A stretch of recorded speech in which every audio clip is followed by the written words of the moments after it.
Clear അല്ല.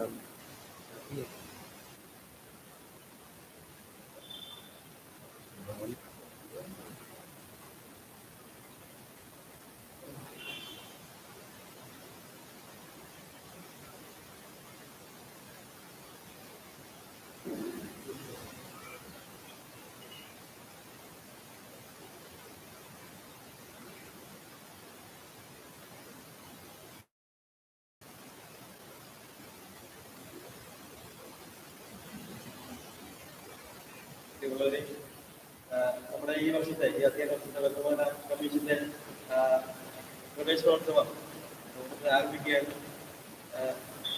അതോടൊപ്പം ഈ യോഗത്തിലേക്ക് വിശിഷ്ട വ്യക്തികളെ ഏറെ ആദ്യമായി സ്വാഗതം ചെയ്യുന്നു. ഈ പ്രവേശനോത്സവം ഇതിന്റെ മുന്നോടിയായി നമുക്ക് ഈശ്വര പ്രാർത്ഥന ആരംഭിക്കുന്നതിനായി അൻസിനെ സ്വാഗതം ചെയ്യുന്നു.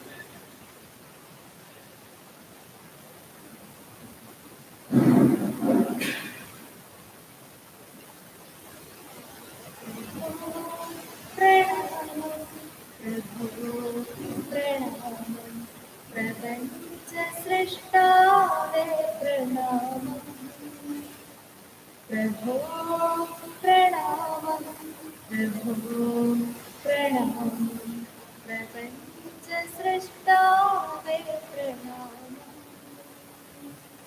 തൊഴുകൈകളാൽ നിൽക്കുമീ മക്കൾ വരദാനമാരിയായി പേരിറങ്ങൂ. പ്രഭോ പ്രണാമം പ്രഭോ പ്രണാമം പ്രപഞ്ച സൃഷ്ടാവേ പ്രണാമം. നല്ല ചിന്തകൾ നൽകൂ, നാവിൽ നന്മയാം വാക്കുകളേകൂ.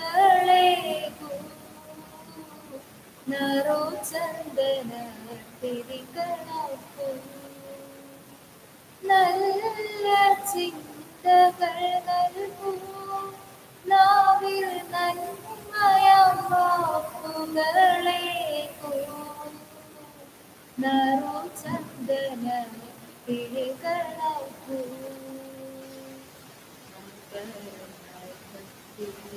വെളിച്ചമായ നന്മയുകുതിരകളായി മാറ്റൂ. ഞങ്ങൾ വെളിച്ചമായി നീ വന്നു നിറയൂ. പ്രണാമം പ്രഭു പ്രണാമം പ്രപഞ്ച സൃഷ്ടാവേ പ്രണാമം.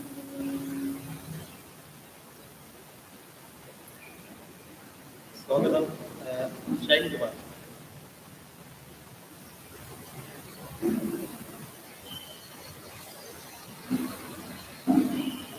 സ്നേഹമുള്ള പതിനൊന്നാം കമ്മീഷന്റെ ഉച്ചം കോർഡിനേറ്റർ അബുദാർ, സ്നേഹമുള്ള സിസ്റ്റർ സുപ്പീരിയർ സിസ്റ്റർ, നമ്മുടെ അജമാൻ ശാസ്ത്ര സെക്രട്ടറി ശ്രീ സ്റ്റാൻലി സാർ, സ്നേഹമുള്ളവരെ, ഇപ്പോൾ നമ്മുടെ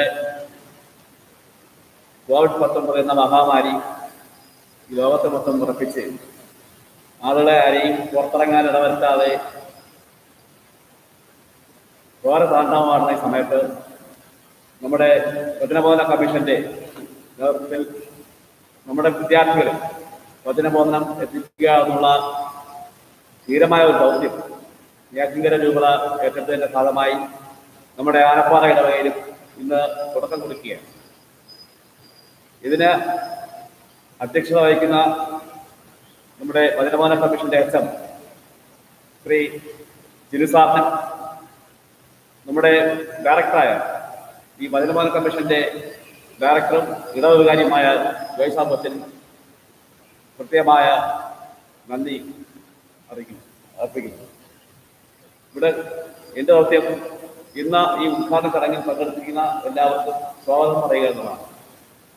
ആദ്യമായി സ്വാഗതം ചെയ്യേണ്ടത് ഇന്ന് ഈ സമ്മേളനത്തിൽ അധ്യക്ഷത അലങ്കരിക്കുന്ന വചനബോധന കമ്മീഷന്റെ എച്ച്.എം ശ്രീ ജിനു സാറിനാണ്. ജിനു സാറിനെ എൻ്റെ പേരിലും ആനപ്പാറ ഓഡിറ്റോറിയം ഇടവകയുടെ പേരിലും മധുരപാന കമ്മീഷൻ യൂണിറ്റിന്റെ പേരിലും കൃത്യമായി സ്വാഗതം ചെയ്യും. അടുത്തതായി സ്വാഗതം ചെയ്യേണ്ടത് നമ്മുടെ ഇടവകാരിയും നമ്മുടെ മധുരപാന കമ്മീഷൻ ആനപ്പാറ യൂണിറ്റ് ഡയറക്ടറുമായ ജോയ്സാബ് കൊച്ചലാണ്. ഒത്തിരി പ്രതിസന്ധികൾ ഉണ്ടായിരുന്നിട്ടും നമ്മുടെ ഇടവക മക്കളെ വിശ്വാസത്തിന്റെ കൊടുക്കയിൽ ഒരുമിച്ച് കൊണ്ടുവരാൻ വേണ്ടി വളരെയധികം പ്രയത്നിക്കുകയും ആ പ്രയത്നം ഒരു പരിധിവരെ വിജയകരമാക്കുകയും ചെയ്യാൻ നമ്മുടെ അച്ഛൻ സാധിച്ചു. നമ്മളെല്ലാവരും നമ്മുടെ വീടുകളിലായിരിക്കുന്ന സമയം നമുക്ക് വേണ്ടി പ്രാർത്ഥിക്കുകയും പ്രാർത്ഥനാ ശരീരത്തിൽ നമ്മുടെ വിശ്വാസ ജീവിതം നമ്മൾ മുന്നോട്ട് കൊണ്ടുപോകുന്നതിന് നമ്മൾ ഓരോരുത്തരോടും വളരെയധികം കാര്യക്ഷമതയോടുകൂടി ഉത്തരവാദിത്തത്തോടു കൂടി ഒരു കുടുംബനാഥൻ എന്ന നിലയിൽ നമ്മളെല്ലാവരുടെയും ക്ഷേമം അന്വേഷിക്കുകയും നമ്മോടൊപ്പം നമുക്ക് വേണ്ടി പ്രത്യേകിച്ച് വളരെയധികം ആത്മാർത്ഥമായി പ്രാർത്ഥിക്കുകയും സഹകരിക്കുകയും ചെയ്ത ഇന്നും വചനബോധനത്തിന് വളരെയധികം പ്രാധാന്യവും അതിൻ്റെ അർത്ഥവത്തും നമ്മുടെ കുഞ്ഞുങ്ങൾക്ക് നമ്മുടെ മക്കളിലേക്ക് എത്തിക്കുന്നതിന് വേണ്ടി വളരെയധികം പ്രയത്നിക്കുകയും ചെയ്യുന്ന സ്നേഹമാനമുള്ള ഇടവകാരി ജോയ്സാബ് കൊച്ചിനെയും ഇവേദിലേക്ക് സാധ്യമായി സ്വാഗതം ചെയ്യും. അതുപോലെ തന്നെ നമ്മുടെ സിസ്റ്റർ സുപ്പീരിയർ, നമ്മുടെ ലിലിയുടെ സിസ്റ്റർ, നമുക്കറിയാം കോവിഡ് ഇല്ലായിരുന്നെങ്കിൽ നമ്മുടെ ഇടവകയിലെ എല്ലാ കുടുംബങ്ങളിലും എല്ലാ വീടുകളിലും വളരെയധികം ആത്മാർത്ഥതയോടുകൂടി ഈ അവരുടെ ആരോഗ്യം പോലും മറികടന്നു നമ്മുടെ ഭവനങ്ങളിൽ സന്ദർശിക്കാൻ വരുമായിരുന്നു. എന്നിട്ടും ഇന്ന് ഈ കോവിഡ് കൂടി കൂടി വഴിയിൽ ഇവിടെ ഒരു അത്യാവശ്യത്തിന് പുറത്തിറങ്ങുന്ന സമയത്ത് നമ്മുടെ ഇടവക അംഗങ്ങളെയോ കുഞ്ഞുങ്ങളെയോ കണ്ടു കഴിഞ്ഞാൽ അവരെ വിളിച്ചു നിർത്തി മക്കളെ മോനെ സുഖമാണോ, വീട്ടിൽ സുഖമാണോ എന്നൊക്കെ ചോദിച്ച് സുഖാന്വേഷണം നടത്തുകയും നമുക്ക് വേണ്ടി പ്രാർത്ഥിക്കാൻ വേണ്ടി മുൻകൈയെടുക്കുകയും ചെയ്ത മറ്റുള്ളവരെ പ്രാർത്ഥിക്കാൻ വേണ്ടി പ്രേരിപ്പിക്കുകയും ചെയ്യുന്ന ഗുണമുള്ള സിസ്റ്റർ സുപ്പീരിയർ അവരുടെയും ഈ വേദിയിലേക്ക് ഭാഗമായി സ്വാഗതം ചെയ്യുന്നു. അടുത്തതായി സ്വാഗതം ചെയ്യേണ്ടത് നമ്മുടെ ഇന്ന് വേദിയിൽ സന്നിഹിതനായിരിക്കുന്ന നമ്മുടെ ഇടവകയുടെ BCC ശുശ്രൂഷ കോർഡിനേറ്റർ ശ്രീ ആൽബർട്ട് സാറിനാണ്. ഇടവകയിലെ എല്ലാ ശുശ്രൂഷകളെയും ഒരു തുടക്കയിൽ നല്ല രീതിയിൽ തന്നെ ശുശ്രൂഷകളുടെ പ്രവർത്തനങ്ങൾ നല്ല രീതിയിൽ കൊണ്ടുപോകാൻ വേണ്ടി ഉള്ള നേതൃത്വം നൽകുകയും മാർഗനിർദ്ദേശങ്ങൾ നൽകുകയും ഏതെങ്കിലും ശുശ്രൂഷ സമിതികൾ എന്തെങ്കിലും സ്ലോവാകുകയാണെങ്കിൽ അതിനെ കുറച്ച് ഊർജ്ജം പകർന്ന് എല്ലാ ശുശ്രൂഷ സമിതികളെയും നല്ല രീതിയിൽ തന്നെ പ്രവർത്തിപ്പിക്കാൻ വേണ്ടി ശ്രമിക്കുകയും പ്രത്യേകിച്ച് വചനഭവനത്തിന് നല്ല രീതിയിലുള്ള പ്രോത്സാഹനവും പിന്തുണയും നൽകി വചനഭവൻ അധ്യാപകനായിട്ട് പ്രവർത്തിക്കുകയും ചെയ്തു. സാറിനെ വേദിയിലേക്ക് കാത്തമ ചോദിച്ചു. അടുത്തതായി ചോദ്യം ചെയ്യേണ്ടത് നമ്മുടെ അജപാന ശുശ്രൂഷ സമിതി സെക്രട്ടറി ശ്രീ സ്റ്റാൻലി സാറാണ്. സാർ നമ്മുടെ വചനബോധന അധ്യാപക രംഗത്ത് വളരെ കാലം ഉണ്ടായിരുന്നു. കഴിഞ്ഞ വർഷം മാത്രമാണ് തോന്നുന്നു മാറി നിൽക്കേണ്ട സാഹചര്യം ഉണ്ടായത്. സാർ വളരെയധികം വചനബോധനത്തിന്റെ നമ്മുടെ വചനബോധന കമ്മീഷന്റെ ദീർഘകാലം സെക്രട്ടറി ആയിട്ട് പ്രവർത്തിക്കുന്ന ഒരു വ്യക്തി കൂടിയാണ്. പുത്തൻ ആശയങ്ങൾ കൊണ്ട് നമ്മുടെ വചനബോധന കമ്മീഷന്റെ അഡ്രസ്സ് ആനപ്പാറ ഹോളിക്രോസ് വചനബോധന യൂണിറ്റിന്റെ അഡ്രസ്സ് രൂപതലത്തിൽ വരെ വളരെയധികം പ്രശംസ അർപ്പിക്കുന്ന തരത്തിലുള്ള ഉയർച്ചയിലേക്ക് എത്തിക്കുവാൻ വേണ്ടി സാധിച്ചു.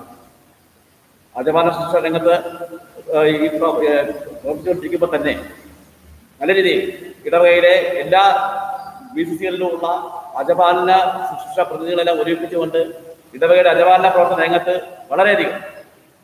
വളരെയധികം ആത്മാർത്ഥമായി പ്രവർത്തിക്കുകയും സഹകരിക്കുകയും ചെയ്തുകൊണ്ട് ഇടവകയോടൊപ്പം നിന്നുകൊണ്ട് ഇടവകയുടെ ഉയർച്ചയ്ക്ക് വേണ്ടി വളരെയധികം പ്രയത്നിക്കുകയും സ്വന്തം ആത്മാർത്ഥമായി തന്നെ വളരെയധികം ആത്മാർത്ഥമായി സഹകരിക്കുകയും ചെയ്തു വരുന്ന ബഹുമാനമുള്ള സ്റ്റാൻലി സാറിനെ വേദിയിലേക്ക് ആദ്യമായി സ്വാഗതം ചെയ്യുന്നു. അടുത്തതായി സ്വാഗതം ചെയ്യേണ്ടത് അതുപോലെ അടീക്കരം ഇടവകയിലെ ഇവിടെ അധ്യാപകനായ സാബു സാറോടുണ്ട്, ഉപദേശി വർഗീസ് ഉപദേശിയുണ്ട്, നമ്മുടെ ഇടവകയിലെ ഉപദേശി ശ്രീ ഗോപി ഉപദേശിയുണ്ട്, അതുപോലെ മറ്റ് സിസ്റ്റേഴ്സ് ഉണ്ട്, നമ്മുടെ ഇടവകയുടെ പ്രൊഫസറായ ബാലേ സാറുണ്ട്. എല്ലാവരെയും ഈ വേദിയിലേക്ക് ഹാർദമായി സ്വാഗതം ചെയ്യുന്നു. അതുപോലെ തന്നെ ഇന്ന് ഈ ഉദ്ഘാടന ചടങ്ങ് നടക്കുന്ന സമയം ഈ ഉദ്ഘാടന ചടങ്ങ് വീക്ഷിച്ചുകൊണ്ടിരിക്കുന്ന എല്ലാ വിദ്യാർത്ഥികളെയും മാതാപിതാക്കളെയും ഈ യോഗത്തിലേക്ക് ഈ ഉദ്ഘാടന സമ്മേളനത്തിലേക്ക് ഹാർദമായി സ്വാഗതം ചെയ്തുകൊണ്ട് നിർത്തുന്നു. നന്ദി, നമസ്കാരം.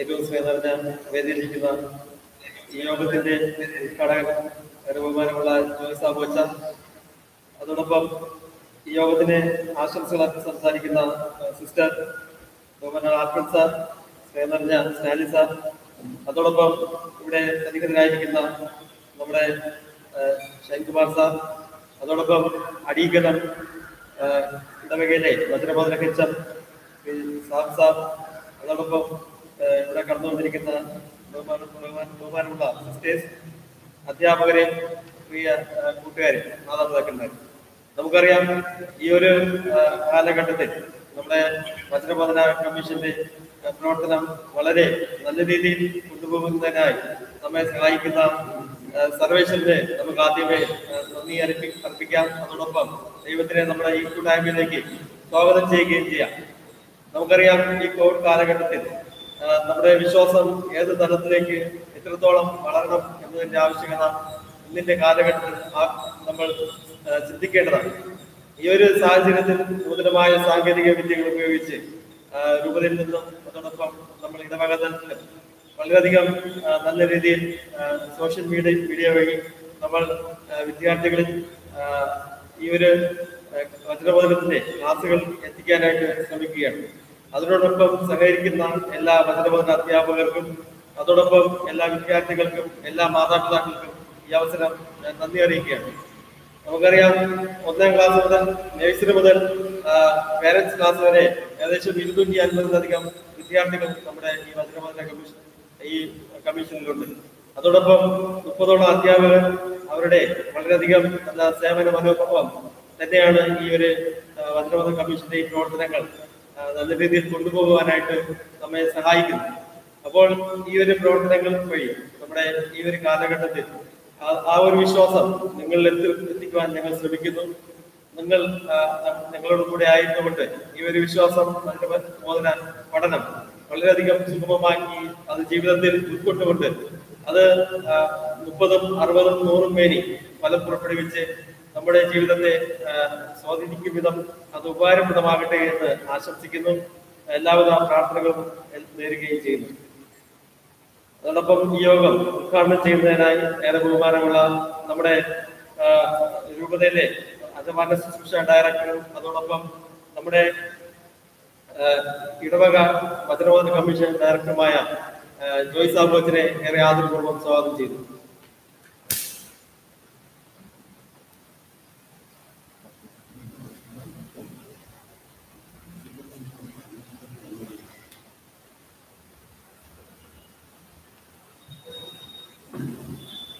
വീട്ടിൽ പോയി കാണാം കേട്ടാ. വീട്ടിൽ ഇല്ല.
ഇത്രയും സ്നേഹം നിറഞ്ഞ വചനബോധനസും ജനു സാബു, നമ്മുടെ ഇടവക കോൺവെന്റ് സുപ്പീരിയർ സിസ്റ്റർ, അജവാന ശുശ്രൂഷ സെക്രട്ടറി സ്റ്റേറ്റ് സ്റ്റാൻലി, നമ്മുടെ ഇടവകയുടെ കോർഡിനേറ്ററായി പ്രവർത്തിക്കുന്ന ബഹുമാനമുള്ള ആൽഫ്രഡ് സർ, പാരിഷ് കൗൺസിൽ സെക്രട്ടറിയും സ്വാഗതാശംസകനുമായ ഷൈൻ, അതോടൊപ്പം തന്നെ നമ്മുടെ ഇടയിലായിരിക്കുന്ന 2 പുതിയ സിസ്റ്റേഴ്സ് ഉണ്ട്. സിസ്റ്റർ അനുപമ, സിസ്റ്റർ അഭിരാമി, അതോടൊപ്പം ഉപദേശി ഗോപി ഉപദേശി, വർഗീസ് ഉപദേശി, നമ്മുടെ ഇടവക പ്രവർത്തനങ്ങളിലെല്ലാം ശക്തമായി സഹായമായി നിൽക്കുന്ന ബാലരാജ് സർ, മറ്റ് വിദ്യാർത്ഥിനികളെ പ്രദാനം ചെയ്യുന്ന ഹൻസീന, എന്നെ കണ്ടുകൊണ്ടിരിക്കുന്ന പ്രിയ മാതാപിതാക്കളെ, സ്നേഹമുള്ള കുഞ്ഞുമക്കളെ, നമ്മെ സംബന്ധിച്ച് നമ്മുടെ ഇടവകയുടെ വചനബോധന ക്ലാസിന്റെ ആരംഭം നമ്മൾ ഇന്ന് കുറിക്കുക. വിശ്വാസ ജീവിത പരിശീലനം ഒരു സഭയെ സംബന്ധിച്ച് വളരെ പ്രാധാന്യമർഹിക്കുന്ന കാര്യമാണെന്ന് നമുക്ക് എല്ലാവർക്കും അറിയാവുന്നു.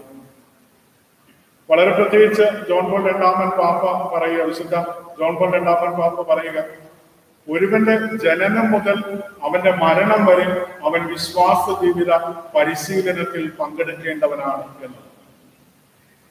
1ാം ക്ലാസ് അല്ലെങ്കിൽ നഴ്സറി മുതൽ +2 വരെയോ ഡിഗ്രി വരെയോ പാരന്റ്സ് ക്ലാസ് വരെയോ മാത്രമല്ല നമ്മുടെ വിശ്വാസ ജീവിത പരിശീലനം ഒതുങ്ങിപ്പോകേണ്ടത്.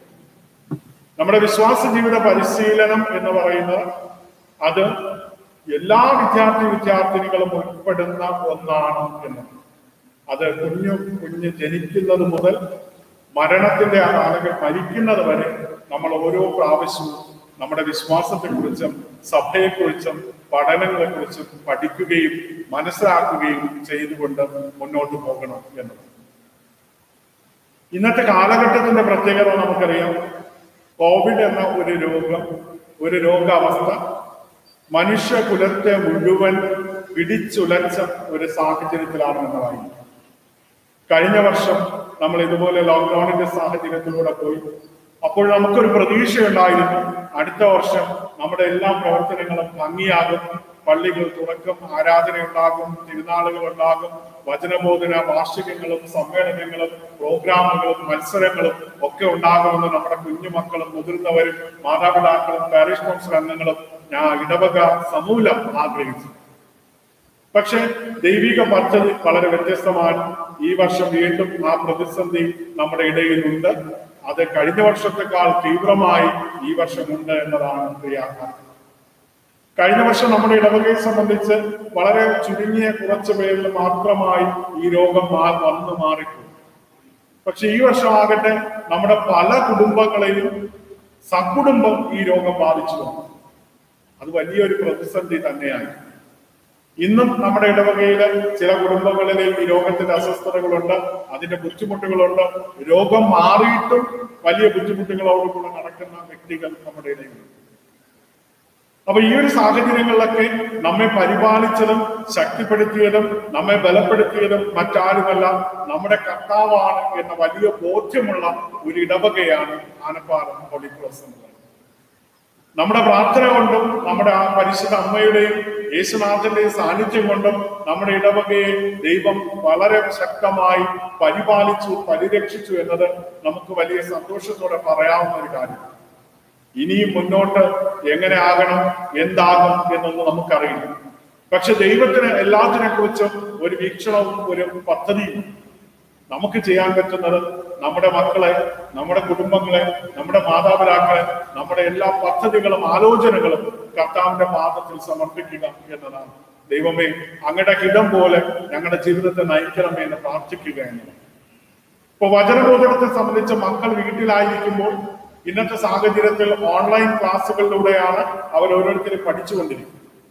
അപ്പൊ അതുകൊണ്ട് തന്നെ ഇന്ന് ഈ വർഷം നമ്മുടെ രൂപത എടുത്തിരിക്കുന്ന ചിന്ത എന്ന് പറയുക, വചനബോധനം യൂട്യൂബ് വീഡിയോസിലൂടെ ക്ലാസ്സുകൾ നൽകുന്നതോടൊപ്പം ഓരോ അധ്യാപകരും അവരുടെ വിദ്യാർത്ഥികളെ ഗൂഗിൾ മീറ്റോ സൂം മീറ്റോ വാട്സാപ്പ് കോണ്ടാക്റ്റുകളോ ഉപയോഗിച്ച് ലൈവായി ക്ലാസ്സുകൾ എടുക്കുന്ന ഒരു ക്രമീകരണം ചെയ്യണം എന്ന രീതിയിലാണ് ഈ വർഷം നമ്മൾ മുന്നോട്ട് പോകുന്നത്. അതിന് കാരണം മറ്റൊന്നുമല്ല, കഴിഞ്ഞ വർഷം പലപ്പോഴും പങ്കാളിത്തം ഒരു 40-45% ചുരുങ്ങിപ്പോയി എന്നൊരു വിലയിരുത്തലാണ് അജപാലന ശുശ്രൂഷ യോഗങ്ങളിൽ നമ്മൾ മനസ്സിലാക്കുന്നത്. അപ്പൊ അതുകൊണ്ട് ഈ വർഷം കുട്ടികളുടെ പങ്കാളിത്തം കുറച്ചുകൂടെ സജീവമാണ്. ഉള്ള കുട്ടികളെല്ലാം കൃത്യമായി പങ്കെടുക്കുന്നെന്ന് ഉറപ്പുവരുത്തും. അധ്യാപകർക്ക് തന്റെ ക്ലാസ്സിൽ എല്ലാ കുട്ടികളും ഗൂഗിൾ മീറ്റിലോ സൂം മീറ്റിലോ ഉണ്ട് എന്ന് ഉറപ്പുവരുത്തുമ്പോൾ അവർക്ക് അറ്റൻഡൻസ് കൊടുക്കാൻ നമുക്ക് സാധിക്കുന്നുണ്ട്. സൗകര്യങ്ങൾ ഇല്ലാത്തവരുണ്ട്, ഉറപ്പാണ്. ബുദ്ധിമുട്ടുകൾ ഉള്ളവരുണ്ട്, ഉറപ്പാണ്. പക്ഷേ മെജോറിറ്റി ഇന്ന് നമുക്ക് ഈ സൗകര്യങ്ങൾ ഉള്ളവരാണ്. അപ്പൊ അതുകൊണ്ട് തന്നെ നമ്മൾ സൗകര്യമില്ലാത്തവരെ തള്ളിക്കളയുന്നില്ല, മറിച്ച് അവർക്ക് വേണ്ട നിർദ്ദേശങ്ങളും അവർക്ക് വേണ്ട പ്രവർത്തനങ്ങളും ഒക്കെ നമ്മൾ വചനബോധന ക്ലാസ്സുകൾക്ക് ശേഷം യൂണിറ്റ് അടിസ്ഥാനത്തിൽ നമ്മുടെ മതബോധന അധ്യാപകർ അവരുടെ ഇടയിലേക്ക് ഇടപെട്ടുകൊണ്ട് അവരെ വീണ്ടും ക്ലാസ്സുകളിലൂടെ നോട്ടുകൾ എഴുതാനും പഠിക്കാനും ഈ സഭയെ കുറിച്ച് കൂടുതൽ അറിയുവാനും അവർക്ക് വേണ്ട പ്രോത്സാഹനം കൊടുക്കേണ്ടി വരും. ഇന്ന് പ്രവേശനോത്സവം സാധാരണഗതിയിൽ വളരെ മനോഹരമായി ആഘോഷിക്കപ്പെടുന്ന ഒന്നാണ് നമ്മെ സംബന്ധിച്ച്. കുഞ്ഞുമക്കൾ ആദ്യമായി നഴ്സറിയിലേക്ക് വരുന്ന അവരോടൊപ്പം നമ്മുടെ മുതിർന്ന അധ്യാപകരും മുതിർന്ന കുട്ടികളും ഒക്കെ ഒന്നിച്ച് ദിവ്യബലിയിൽ പങ്കെടുത്ത് ആഘോഷത്തോടുകൂടെ ഇരിക്കേണ്ട ഒരു ദിനം നമ്മളിങ്ങനെ ഓൺലൈൻ മാധ്യമത്തിന്റെ മുന്നിൽ കാണേണ്ട എത്രയോ പേര് കാണുന്നു എന്നത് ഒരു ചോദ്യമാണ്. പക്ഷെ എന്നിരുന്നാലും നമ്മൾ ഈ കാര്യം ചെയ്യുന്നതിന്റെ പ്രാധാന്യം മനസ്സിലാക്കുന്ന ഒരു ദിവസം നമ്മുടെ തലമുറകൾക്ക് ഉണ്ടാകും എന്നത്. ഇങ്ങനെ ഒരു സങ്കേതത്തെ കുറിച്ച് നമ്മളൊന്നും വലുതായി ചിന്തിച്ചിട്ടില്ല. വിദേശ നാടുകളിലും അതോടൊപ്പം തന്നെ വലിയ മീറ്റിങ്ങുകളിലുമൊക്കെ ഇങ്ങനെയുള്ള പ്രോഗ്രാമുകളൊക്കെ ചെയ്യുന്നുണ്ടായിരുന്നു. പക്ഷെ നമ്മൾ ഇതിന്റെ പ്രാധാന്യം അറിയുന്നത് ഈ COVID-19 വന്നതിന് ശേഷം. കഴിഞ്ഞ ആഴ്ചകളിൽ നമ്മൾ സൂം മീറ്റിംഗ് വഴി നമ്മുടെ വചനബോധന അധ്യാപകരുടെ മീറ്റിംഗ് നമ്മൾ നടത്തി. എല്ലാ അധ്യാപകരും സജീവമായി മീറ്റിംഗിൽ പങ്കെടുത്തു. നല്ല നിർദ്ദേശങ്ങൾ വെച്ച് ക്ലാസിന്റെ ക്രമീകരണങ്ങൾ വളരെ കൃത്യതയോടുകൂടി ഒരുക്കാൻ വേണ്ടിയുള്ള നിർദ്ദേശം വെച്ചു. നമ്മുടെ ഇടവകയിൽ വന്ന ഒരു നിർദ്ദേശം തന്നെയാണ്, ഒരു വീട്ടിൽ 2 കുട്ടികളും അല്ലെങ്കിൽ പഠിപ്പിക്കുന്ന അധ്യാപികയുണ്ടെങ്കിൽ ഒരു മൊബൈലേ കാണത്തുള്ളൂ, അതിന്റെ ടൈം ഷെഡ്യൂൾ കറക്റ്റ് ചെയ്യുക. അപ്പൊ അത് രൂപതയിലും ചർച്ചകളിലേക്ക് അത് വന്നു എന്നതാണ്. വളരെ സജീവമായി ചിന്തിക്കുന്ന ഒരു വിഭാഗമായി നമ്മുടെ ഇടവകയിലെ വചനബോധന ടീം മാറി എന്നത് ഒരു അഭിമാനത്തിന്റെ കാര്യമാണ്. ഈ വചനബോധന പ്രവർത്തനങ്ങൾ കഴിഞ്ഞ വർഷം തളർന്നു പോകാതെ മുന്നോട്ട് കൊണ്ടുപോകാൻ ചുക്കാൻ പിടിച്ചത് നമ്മുടെ ഇടവക വചനബോധനത്തിന്റെ ജിനു തന്നെയാണ്. അടീക്കലത്തെ സംബന്ധിച്ച് സാബു. അപ്പൊ അവർക്ക് രണ്ടുപേർക്കും ഞാൻ കൃത്യമായ അഭിനന്ദനങ്ങൾ അറിയിക്കുകയാണ്.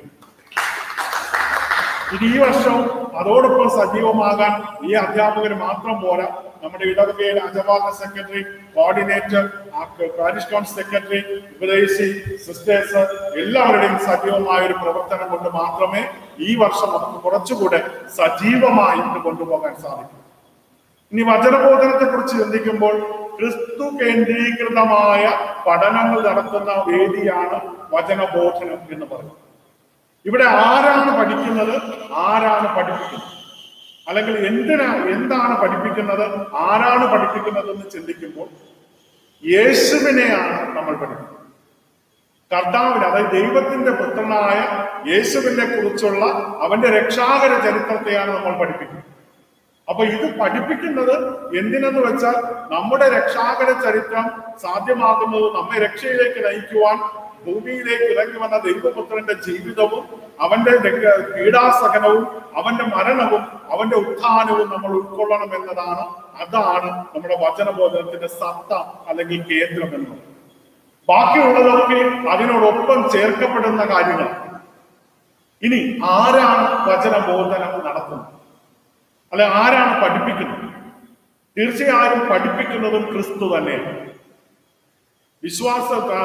ദൈവത്തെക്കുറിച്ചും ദൈവിക പ്രവർത്തനങ്ങളെക്കുറിച്ചും സഭാ പ്രവർത്തനങ്ങളെക്കുറിച്ചും പഠിപ്പിക്കുന്നതും ക്രിസ്തു തന്നെ. മറ്റുള്ള അധ്യാപകരാകട്ടെ അവനോടൊപ്പം ചെയ്യുന്ന വ്യക്തികളാണ്. അപ്പൊ അതുകൊണ്ട് തന്നെ യേശുവിനെ പഠിപ്പിക്കുന്നതാകുന്നത് കൊണ്ട് തന്നെ ഒരു വചനബോധന അധ്യാപകനും അവൻ ഇഷ്ടമുള്ളത് പഠിപ്പിക്കുവാനുള്ള വേദിയല്ല വചനബോധന ക്ലാസിന്റെ വേദി എന്ന് പറയുന്നത്. അവൻ ആഗ്രഹമുള്ളത് പറയുന്ന അല്ലെങ്കിൽ പ്രസംഗിക്കുന്ന ഒരു വേദിയല്ല വചനബോധന ക്ലാസ് എന്ന് പറയുന്നത്. വചനബോധന ക്ലാസ് ക്രിസ്തുവിന്റെ കേന്ദ്രീകൃതമായി ക്രിസ്തുവിനെ പകർന്നു കൊടുക്കുന്ന വേദി എന്നതുകൊണ്ട് തന്നെ ക്രിസ്തു എങ്ങനെയാണ് തന്റെ ശിഷ്യന്മാരെ പഠിപ്പിച്ചത് അതേ മനോഭാവമാണ് ഓരോ വചനബോധന അധ്യാപകനും അധ്യാപികയ്ക്കും ഉണ്ടാകുന്നത്. ക്രിസ്തു പറഞ്ഞത്, ഞാൻ പിതാവിൽ നിന്ന് വരുന്നു, പിതാവ് എന്നോട് പറഞ്ഞത് ഞാൻ നിങ്ങളെ അറിയിക്കുന്നു. ഇതാണ് നമ്മുടെ യുദ്ധം. ഞാൻ നിങ്ങളുടെ മുന്നിൽ നിൽക്കുന്നത് ക്രിസ്തുവിന് വേണ്ടിയാണ്. ക്രിസ്തു പഠിപ്പിക്കുന്നത് ഞാൻ നിങ്ങളെ പഠിപ്പിക്കും.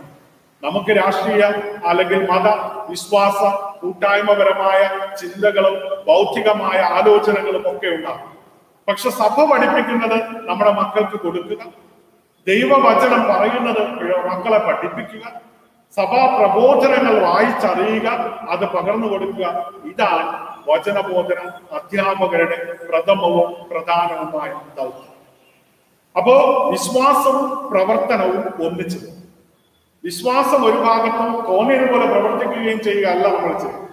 വിശ്വാസവും പ്രവർത്തനവും ഒന്നിച്ചു ചേരുന്ന ഒരു വിശ്വാസ രൂപിത പരിശീലനമാണ് നമ്മൾ വചനബോധന ക്ലാസ്സുകളിലൂടെ വിഭാവനം ചെയ്യുന്നത്. ഇന്ന് വളരെ പ്രത്യേകിച്ച് ഇന്ന് കോവിഡ് സിറ്റുവേഷനിൽ നമ്മുടെ കുട്ടികളെല്ലാം മൊബൈലിലാണ് ക്ലാസ്സുകളും അല്ലെങ്കിൽ ഓൺലൈൻ സോഷ്യൽ മീഡിയകളിലാണ് അവരുടെ ഭൂരിഭാഗം സമയവും ചെലവഴിക്കുന്നത്. അപ്പൊ അതുകൊണ്ട് തന്നെ ഉണ്ടാകുന്ന ഒത്തിരി പ്രതിസന്ധികൾ, വെല്ലുവിളികൾ, ഒന്നാമതായി ധാർമ്മികമായ വെല്ലുവിളികൾ ഉണ്ടാകുന്നു. അവർ പല ഗ്രൂപ്പുകളിൽ അംഗങ്ങളാകുന്നു, ഗ്രൂപ്പുകളിൽ ചർച്ചകൾ നടക്കുന്നു. ആ ചർച്ചകളിൽ അവർ അറിഞ്ഞോ അറിയാതെയോ അവരുടെ ആഗ്രഹങ്ങളും വികാരങ്ങളും നഷ്ടപ്പെട്ടു പോകുന്ന ഒരവസ്ഥ ധാർമ്മിക അധപതനങ്ങൾ ഉണ്ടാകുന്നുണ്ട്. എല്ലായിടത്തും ഇല്ലെങ്കിലും ഉണ്ടാകുന്നുണ്ട് എന്നത് സത്യം. രണ്ടാമതായി വിശ്വാസപരമായ ഒരു അധപതനം സംഭവിക്കുന്നു. ഇന്ന് യൂട്യൂബിലൂടെയും ചെറിയ ചെറിയ വീഡിയോ ക്ലിപ്പുകളിലൂടെയും നമ്മുടെ വിശ്വാസത്തെ ചോദ്യം ചെയ്യുന്ന തരത്തിൽ നമ്മുടെ സഭയെ തരം താഴ്ത്തി പറയുന്ന രീതിയിൽ ഒത്തിരിയധികം പ്രസ്ഥാനങ്ങളും വ്യക്തികളും മുന്നിലുണ്ട് എന്നത്. നമ്മൾ പല മക്കളും, യുവാക്കളും, കൗമാരക്കാരും ഇത് കാണുമ്പോൾ അവരുടെ വിശ്വാസം ചോദ്യം ചെയ്യപ്പെടുന്ന അവസ്ഥ. അതോടൊപ്പം തന്നെ വൈകാരികമായ പക്വത നഷ്ടപ്പെട്ടു പോകുന്ന അവസ്ഥ, ബന്ധങ്ങളിൽ ഉണ്ടാകുന്ന ഈ വിള്ളലും, ഇതെല്ലാം ഇന്നത്തെ കാലഘട്ടത്തിൽ സംഭവിച്ചുകൊണ്ട്. അപ്പൊ ഇതിനൊക്കെ ഉള്ള ഒരു പ്രതിവിധി മനസാക്ഷിയുടെ രൂപീകരണം, ശരിയേത് തെറ്റേത് എന്ന് തിരിച്ചറിയും. ഞാൻ പറയുന്നത് ശരിയാണ്, ഞാൻ പ്രവർത്തിക്കാൻ പോകുന്നത് ശരിയാണ് എന്ന തിരിച്ചറിവുണ്ടാകുന്നത് മനസാക്ഷിയുടെ സ്വരത്തിൽ നിന്ന്. അത് രൂപീകൃതമാകുവാൻ ധാർമ്മിക അടിസ്ഥാനം വേണം, വിശ്വാസപരമായ അടിസ്ഥാനം വേണം, സഭാ പ്രബോധനങ്ങളും പഠനങ്ങളും നമുക്ക് വേണം. അപ്പൊ അത് കൊടുക്കാൻ നമ്മുടെ മാതാപിതാക്കളും, വളരെ പ്രത്യേകിച്ച് മാതാപിതാക്കളും, മതബോധന അധ്യാപകരും, വൈദികനും, സിസ്റ്റേഴ്സും ഉത്തരവാദിത്വമുള്ളവരാണ് എന്നത്. അപ്പൊ അതാണ് നമ്മൾ ഈ വിശ്വാസ ജീവിത പരിശീലന ക്ലാസ്സുകൾക്ക് ഇന്ന് ആരംഭം കുറിച്ചുകൊണ്ട് മാതാപിതാക്കളോട് പറയുന്നത്. സ്നേഹമുള്ള മാതാപിതാക്കളെ, നിങ്ങളുടെ മക്കൾ ഇന്ന് നിങ്ങളുടെ കയ്യിൽ, നിങ്ങളുടെ കൺമുന്നിലുള്ളപ്പോൾ അവർക്ക് വചനം കൊടുക്കുക, അവരെ പ്രാർത്ഥിക്കാൻ പഠിപ്പിക്കുക, അവരെ ദൈവത്തിൽ ആഴമേറിയ വിശ്വാസത്തിൽ വളർത്തുക. അധ്യാപകരോട് പറയാനുള്ളത്, നിങ്ങൾ അകലെ ആയിരിക്കുമ്പോഴും ഓരോ കുട്ടികളെയും വിളിക്കുക.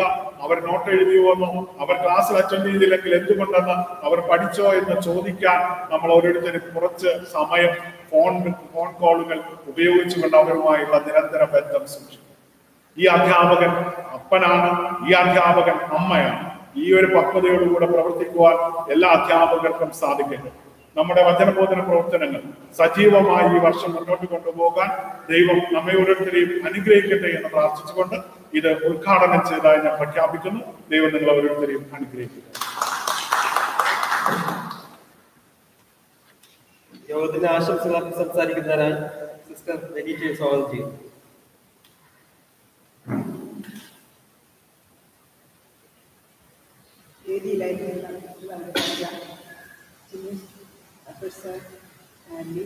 അതുപോലെ ഇവിടെ കൂടിയിരിക്കുന്ന അധ്യാപകന്മാരെ, പ്രദേശക്കാരെ, സിസ്റ്റേഴ്സ്, ഇവിടെ സജീവരായിരിക്കുന്ന എല്ലാ മാതാപിതാക്കളെയും കുട്ടികളെയും ഞാൻ സ്വാഗതം ചെയ്യുന്നു. 2021-22 മതാധ്യാപനത്തിന് തുടക്കം കുറിച്ചുകൊണ്ട് ഇന്നേ ദിവസം ഇവിടെ സജീവരായിരിക്കുന്ന നിങ്ങൾ ഓരോരുത്തർക്കും ഈ നല്ല ദിനത്തിന്റെ എല്ലാവിധ ആശംസകളും പ്രാർത്ഥനകളും നൽകുന്നു. മതാധ്യാപനം ഒരു പഠിപ്പിക്കൽ മാത്രമല്ല, സഭയിലെ ഏതൊരു ശുശ്രൂഷയെയും പോലെ ഒരു ശുശ്രൂഷയായിട്ടാണ് ഇന്ന് കാണുന്നത്. അതിനാൽ ശുശ്രൂഷ മനോഭാവത്തോടെ തങ്ങളെ ഏൽപ്പിച്ചിരിക്കുന്ന കടമകൾ, അതായത് നമ്മുടെ മക്കൾക്ക് ദൈവത്തെക്കുറിച്ചുള്ള അറിവും അനുഭവവും പകർന്നു കൊടുക്കാൻ വേണ്ട എല്ലാ അനുഗ്രഹങ്ങളും ദൈവം പ്രദാനം ചെയ്യട്ടെ എന്ന് ആശംസിച്ചുകൊണ്ട് എൻ്റെ ഈ വാക്ക് എല്ലാവർക്കും ആശംസകൾ. അടുത്തതായിട്ട് യോഗത്തിന്റെ ആശംസ അർപ്പിക്കുന്നതിനായി നമ്മുടെ PCC കോർഡിനേറ്റർ ശ്രീ ആൽബർട്ട് സാറിനെ സ്വാഗതം ചെയ്യുന്നു.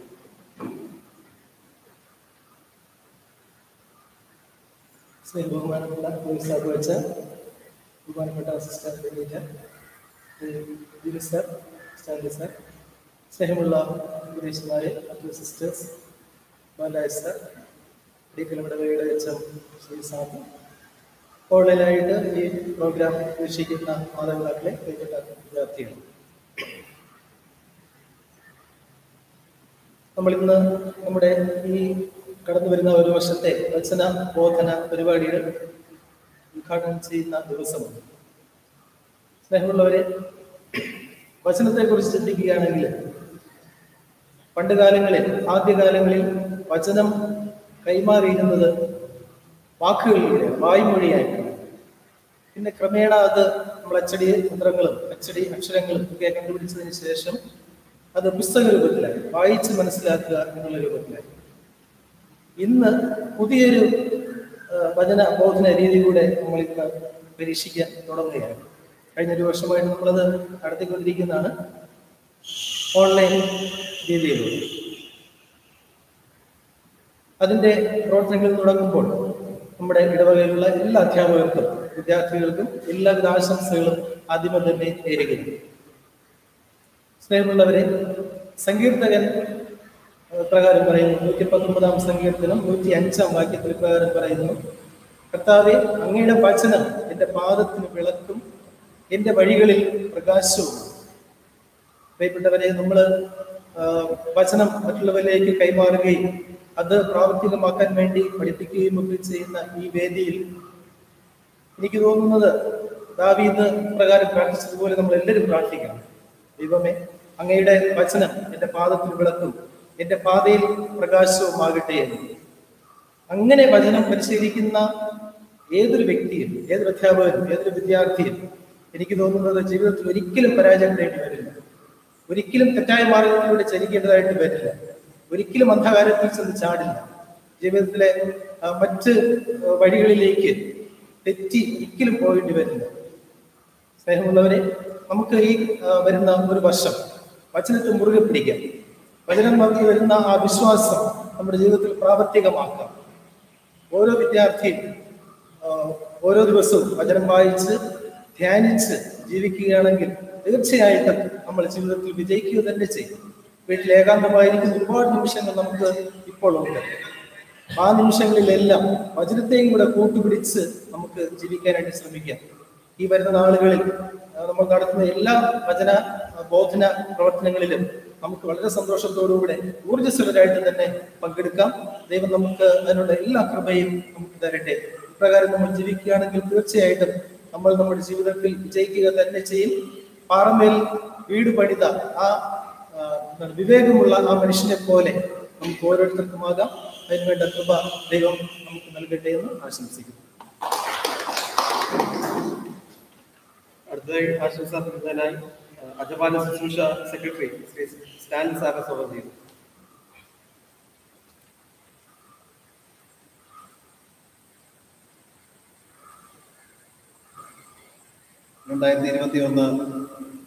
വചനബോധന കമ്മീഷന്റെ ഓൺലൈൻ ഉദ്ഘാടനമാണ്, അതിന്റെ പ്രാരംഭ നടപടിയാണെന്ന് നടന്നുകൊണ്ടിരിക്കുന്നത്.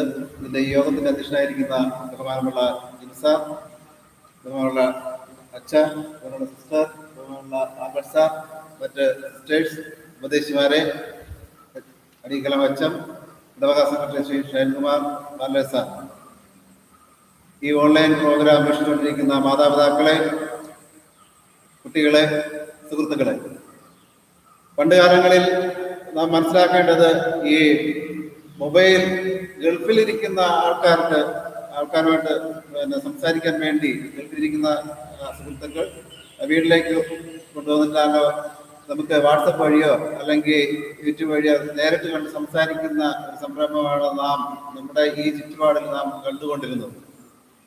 ഇപ്പോൾ കുറെ കാലഘട്ടത്തിന് ശേഷം മാധ്യമങ്ങളുടെ വളർച്ച കൂടി വരികയും ഇപ്പോൾ ഈ മൊബൈൽ ഫോൺ ഇല്ലാത്ത ഒരു വ്യക്തിയും നമ്മുടെ ഈ ഭൂമി മലയാളത്തിൽ ഉണ്ടാവില്ല എന്നുള്ള അവസ്ഥയിലാണ് ആയിരിക്കുന്നത്.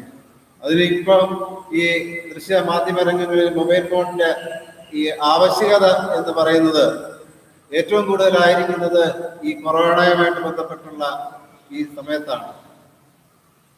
പ്രിയമുള്ളവരെ, നമുക്ക് കഴിഞ്ഞ കാലങ്ങളിൽ ഈ പ്രവേശനോത്സവം, മതബോധനത്തിലായിരുന്നാലും ശരി, സ്കൂൾ തലത്തിലായിരുന്നാലും പ്രവേശനോത്സവം എന്ന് പറയുന്ന ഒരു ഉത്സവമായി ആഘോഷിച്ചുകൊണ്ടിരുന്ന ഒരു ഇടവക സമൂഹമാണ്, അല്ലെങ്കിൽ രൂപതയാണ് നമ്മളെല്ലാവരും. അതിൽ പങ്കെടുത്തിട്ടുള്ള വിദ്യാർത്ഥികളായിരുന്നപ്പോഴായിരുന്നു ശരി, അധ്യാപകരായിരുന്നാലും ശരി, അതിൽ പങ്കെടുത്തിട്ടുള്ളവരാണ് നാം എല്ലാവരും. ഇപ്പോഴാണെങ്കിൽ നമുക്ക് നേരിട്ട് കാണുകയോ നേരിട്ട് സംസാരിക്കാൻ പറ്റുന്ന അവസ്ഥയിലോ അല്ലാത്ത ഈ അവസരത്തിൽ, ഈ രോഗമെന്ന ഈ അവസ്ഥയിൽ നമ്മൾ അവരുടെ വീടുകളിലായിരുന്നു കൊണ്ട് നിങ്ങൾ സംസാരിക്കുന്നത് നിങ്ങൾ കണ്ടുകൊണ്ടിരിക്കുന്ന ഈ വേളയിൽ നിങ്ങൾക്ക് വേണമെങ്കിൽ ഇപ്പോൾ ശാലിയാണ് സംസാരിക്കുന്നത് അല്ലെങ്കിൽ ഇന്നാലാണ് സംസാരിക്കുന്നത്, വേണ്ട മാറിയിരിക്കാം എന്നുള്ള ധാരണയൊക്കെ നമുക്ക് വീട്ടിലൊക്കെ വെച്ചുണ്ടാവും. പക്ഷെ ഒരു പൊതുവേദിയിലായിരിക്കുമ്പോൾ നമുക്ക് അങ്ങനെയുള്ള ധാരണ ഉണ്ടാവും. അപ്പൊ എനിക്ക് പറയാനുള്ളതെന്ന് പറയുന്നത്, പ്രിയമുള്ളവരെ, സ്കൂൾ വിദ്യാഭ്യാസം നേടുന്നത് പോലെ തന്നെ അതുപോലെ സ്കൂളിൽ പഠിപ്പിക്കുന്ന അധ്യാപകര് തരുന്ന നിർദ്ദേശങ്ങളും മറ്റുള്ള പരീക്ഷകളും ബാക്കിയുള്ള എല്ലാ കാര്യങ്ങളും നമ്മൾ കൃത്യതയോടുകൂടി മാതാപിതാക്കൾ കുട്ടികളെ കൊണ്ട് ചെയ്യിപ്പിക്കുന്നത് പോലെ, കുട്ടികൾ അതനുസരിക്കുന്നത് പോലെ ഈ വചനബോധന രംഗത്ത് പ്രവർത്തിക്കുന്ന നമ്മുടെ ഈ ആത്മീയമായ ഈ വിശ്വാസപരമായ രൂപീകരണത്തിന് മാറ്റം ഒതുങ്ങുന്ന തരത്തിലുള്ള ഈ വിഷയങ്ങളും ഈ വാക്കുകളും ഈ അറിയിപ്പുകളും എല്ലാം മാതാപിതാക്കളുടെ നിർദ്ദേശപ്രകാരം കുട്ടികൾ അല്ലാതെ കുട്ടികൾ വ്യക്തിപരമായിട്ട് അടിക്കുന്ന തരത്തിലുള്ള അല്ലെങ്കിൽ 10ാം ക്ലാസ് കഴിഞ്ഞിട്ടുള്ള കുട്ടികളെല്ലാവരും വ്യക്തിപരമായിട്ട് തന്നെ മൊബൈൽ യൂസ് ചെയ്ത് ഈ പാഠ്യഭാഗങ്ങൾ പഠിക്കുന്നത് പോലെ ഈ അറിവുകളെല്ലാം ഉൾക്കൊണ്ടുകൊണ്ട് നമ്മുടെ വരുന്ന തലമുറയ്ക്ക് നല്ല മക്കളായി തീരുവാനും അതുപോലെ ഇടവക വിശ്വാസ രൂപീകരണത്തിന് വേണ്ടി നിങ്ങളുടെ പങ്കാളിത്തം നമ്മൾ ആഗ്രഹിക്കുന്നത് പോലെ അതിനുവേണ്ടി പ്രവർത്തിക്കുവാനും ഇടവരട്ടെ എന്നും, അതുപോലെ ഈ രോഗം എത്രയും പെട്ടെന്ന് ഈ ഭൂലോകത്ത് നിന്ന് മാറി അടുത്ത വർഷം നമുക്ക് ഇടവക ദേവാലയത്തിൽ ഒരുമിച്ച് ആയിരുന്നുകൊണ്ട് പ്രവേശനോത്സവം നടത്തുവാനും അല്ലെങ്കിൽ ഓഡിറ്റോറിയത്തിലായിരുന്നുകൊണ്ട് പ്രവേശനോത്സവം നടത്തുവാനും നമുക്ക് എല്ലാവരെയും നേരിട്ട് കാണുവാനുള്ള അവസരം ദൈവം വരുത്തട്ടെ എന്നും ഈ പ്രോഗ്രാമിന് ആശംസ അർപ്പിക്കാൻ എന്നെ വിളിച്ചതിന് കേസിലെ അച്ഛമ്മ അച്ഛൻ എല്ലാവരെയും നന്ദി പറയുന്നു. അതുപോലെ എല്ലാവർക്കും ഈ പ്രവേശനോത്സവത്തിന്റെ എല്ലാ ആശംസകളും നേർന്നു. നന്ദി, നമസ്കാരം.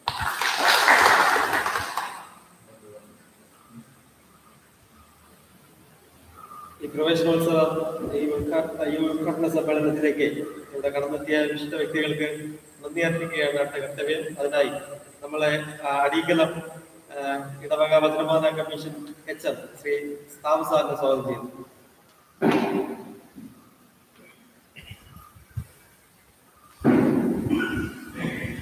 സ്നേഹബഹുമാനമുള്ള സിസ്റ്റർ വചനബോധന HM, വിശിഷ്ടവിദ്യകളെ, നമ്മൾ 2020-21-22 ധ്യാനവർഷത്തിലെ പ്രവേശനോത്സവമാണ് ഇവിടെ നടന്നുകൊണ്ടിരിക്കുന്നത്. അതിൽ നന്ദി അർപ്പിക്കുക എന്നതാണ് എൻ്റെ കർത്തവ്യം. ആദ്യമായി തന്നെ നമ്മുടെ വചനബോധനത്തിൻ്റെ എല്ലാ കാര്യങ്ങളിലും ചുക്കാൻ പിടിക്കുന്ന അച്ഛന് നന്ദി പറയുന്നു. അതുപോലെ ആനപ്പാറ വചനബോധന HM അധ്യക്ഷനായിരിക്കുന്ന വചന HMന് നന്ദി പറയുന്നു. അതുപോലെ സിസ്റ്റർ മദർ സുപ്പീരിയർ എല്ലാവർക്കും, അതുപോലെ തന്നെ മറ്റ് ആശംസകൾ അർപ്പിച്ചവർ എല്ലാവർക്കും ഒറ്റവാക്കി നന്ദി പറഞ്ഞുകൊണ്ട്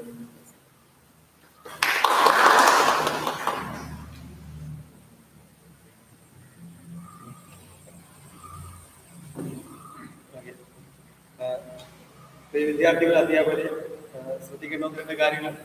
അപ്പോൾ ഇതിന് ശേഷം നിങ്ങൾ കുട്ടികളും വീട്ടിലായതുകൊണ്ട് പ്രവേശനോത്സവം ഭവനത്തിൽ ക്രമീകരിക്കുവാനുള്ള നിർദ്ദേശങ്ങൾ നിങ്ങൾക്ക് നൽകിയിട്ടുണ്ട്. അതിന്റെ വീഡിയോയും അതോടൊപ്പം ഫോട്ടോയും നിങ്ങൾ നിങ്ങളുടെ വചനബോധന ക്ലാസിന്റെ ഗ്രൂപ്പിൽ പോസ്റ്റ് ചെയ്യുവാനായിട്ട് പ്രത്യേകം ശ്രദ്ധിക്കുക. അധ്യാപകർ നിങ്ങളുടെ വിദ്യാർത്ഥികളെ അതിനു വേണ്ടിയിട്ടുള്ള ക്രമീകരണങ്ങൾ ചെയ്യുവാനായിട്ട് പ്രത്യേകം പ്രോത്സാഹിപ്പിക്കുകയും ചെയ്യുക. ഓക്കെ, നമ്മുടെ ഈ പ്രവേശനോത്സവം 2021-22 അധ്യയന വർഷത്തെ ഈ പ്രവേശനോത്സവത്തിന്റെ ഈ പൊതുസമ്മേളനം ഇവിടെ അവസാനിച്ചിരിക്കുന്നു. നാമത്തിൽ സർവശക്തനായ തമ്പുരാനെ, ഞങ്ങളുടെ ഈ പ്രവേശനോത്സവത്തിന്റെ ആരംഭം കുറിച്ച ഈ നിമിഷത്തെ ഞങ്ങൾ അങ്ങനെ സ്ഥലങ്ങൾ സമർപ്പിക്കുന്നു. വരുന്ന വർഷം കൂടുതൽ സജീവമായ വിശ്വാസത്തോടെ വളരുവാൻ ഞങ്ങൾ ഓരോരുത്തരെയും ഞങ്ങളുടെ മക്കളെ അനുഗ്രഹിക്കണമേ. കർത്താവായ ക്രിസ്തു വഴി ഞങ്ങൾ സമർപ്പിക്കുന്ന പ്രാർത്ഥന കേൾക്കുന്നതന്നെ. കർത്താവ് നിങ്ങളോട് കൂടെ. സർവശക്തനായ ദൈവം പിതാവും പുത്രനും പരിശുദ്ധാത്മാവും നിങ്ങളെ അനുഗ്രഹിക്കട്ടെ.